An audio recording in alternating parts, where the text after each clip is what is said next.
Yo guys, what's going on? So my friend Last Human's Garage uploaded a video last week with some new all-weather mats for his WRX. Then over the past few days I started noticing a few comments on one of my videos from about a year ago where I installed my Husky all-weather liners in my WRX. And most of the questions were pertaining around whether or not I still like them, if they're holding up really well, and some people asked about like the sizing of them and if they go like all the way up beneath the pedals, that kind of thing. So I figured I'd make a quick video to talk to you guys about that and share with you some of my thoughts on the Husky weather liners that I've now had in my car for 1 year, and this will be my second winter with them. So I've had them for one full winter already. So if you don't already know this, the Husky liners are all-weather mats that fit right into the car. So they're like digitally cut and measured to fit and mold right into the car that they're being put into. So when you do order them, you got to make sure you get them for the right car.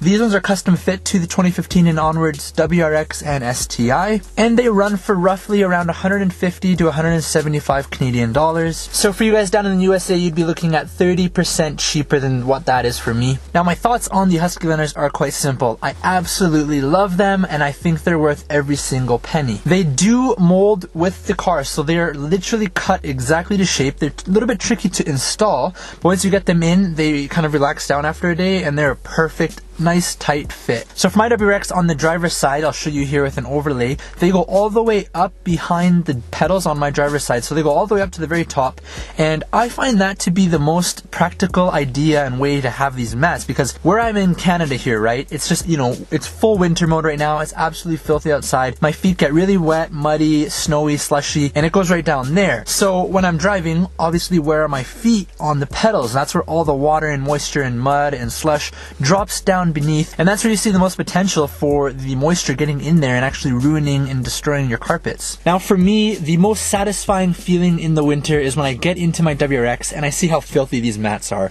Like I get inside and, you know, my feet are soaking wet and I just see the mats, they're filthy, and I've got the LEDs underneath the dash so I can even see it better. It's so satisfying seeing that because it feels like my investment on these mats was paying off so well. These mats were the very first purchase I ever made for my WRX when I got it. And if you guys live in a snowy climate or somewhere like I do, I would 100% recommend you invest in some really good quality all-weather mats. You can get the Huskies like I have, which I really like. You can get the WeatherTech ones, or you can get the new Max Spider floor mats that Last Human's Garage got, because he does seem to like them and they look pretty good in his videos. Now guys, I honestly wouldn't compare them side by side and say which one is better than the other. Like, they're all perfectly good for protecting your car.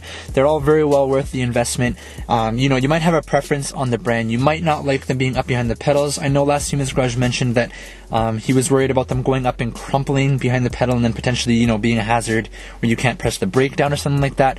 The Huskies, and I know the WeatherTechs, and I think even his, have like mounting holes where you have to put those little tabs that connect to the rails underneath your seat to prevent them entirely from moving forward and getting crumpled up. Although they're super rigid, I don't really see them being able to crumple up and fold. Like, they're a really hard plastic. You do have to make sure you properly install them, but that goes with any mat, you know, any mat that you're having in your car, because you don't want it to crumple up beneath your brake pedal and then potentially causing you to be unable to brake, which would be super dangerous. So after owning the Husky liners for 1 year, I'm very happy with them. I haven't noticed anything out of the ordinary. There was no cracking, you know, there's no fading or, you know, anything out of the ordinary where they've like worn out more than I'd expect them to. Like, they're not even really worn out after 1 year. They've held up so well, and I take them out of the car wash, rinse them down, you know, give them a wipe with the cloth, and they look like they're brand new still. They're such great mats, and they just really protect the inside of your car.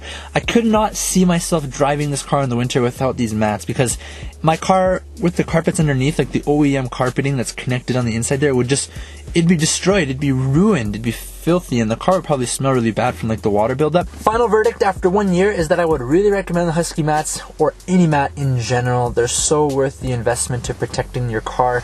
Your car's tens of thousands of dollars, the mats are a couple hundred, and they're going to protect the inside of your car every winter for many, many years. Alright guys, so I'm going to wrap this video up here. Hopefully that answers some of your questions for those of you wondering if I still like the Husky liners and if I'd recommend them. And no, this video is not sponsored by Husky in any way. That would be pretty cool, but nope. If you guys have any questions about the mats, feel free to leave a comment below and ask. I'll definitely answer it.